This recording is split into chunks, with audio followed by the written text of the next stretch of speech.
যে মানুষ, আমরা মানুষ হইতে পারি না। আমরা যদি মানুষ হইতাম তাহলে আমি সাধারণ একটু সম্পত্তির জন্য আমি আমার বাবাকে খুন করতাম না।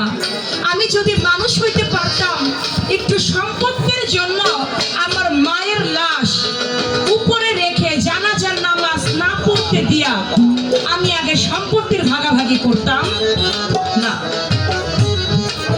ফেসবুকে দেখলাম মায়ের লাশ উপরে রেখে দুই ভাইয়ের মধ্যে ঝগড়া শুরু হয়ে গেছে যে আগে সম্পত্তি ভাগ হবে, তারপরে মায়ের জানাজা হবে, তার আগে হবে না। আমরা যদি মানুষ হইতাম তাহলে কি এটা করতে পারতাম? এটা করতে পারতাম না। এই জন্য বাবা, একটা কুকুর কখনো আরেকটা কুকুরকে কামড়ে মেরে ফেলে না। বনের একটা বাঘ কখনো আরেকটা বাঘকে কামড়িয়ে মেরে ফেলে না। একটা হাতি কখনো আরেকটা হাতিকে কামড়িয়ে মেরে ফেলে না, লাঠির আঘাত করে মেরে ফেলে না। কিন্তু আমরা মানুষ হয়ে আরেকটা মানুষকে খুন করতে বুকটা একবারও কাঁপে না। এই জন্য বলছে বাবা, হাত পা নিয়ে জন্ম নিলেই তাকে মানুষ বলে না। মানুষ হবার জন্য একজন কামেল মোকাম্মেল মুর্শিদের কাছে গিয়ে আত্মসমর্পণ করে মুসলমান হইতে হবে।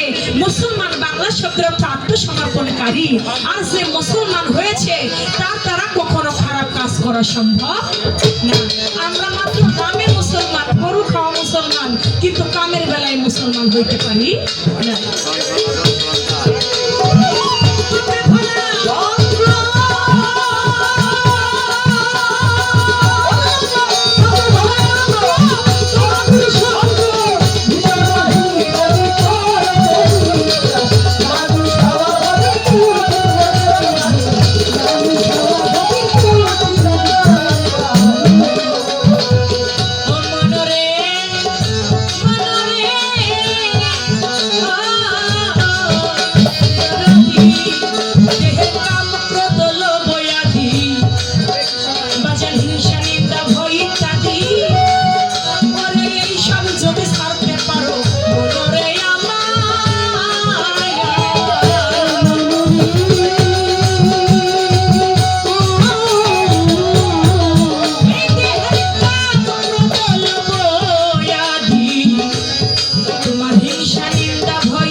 এই কালটাকে তুমি কখনো অবহেলা অবজ্ঞা করে তুমি শেষ করে দিও না।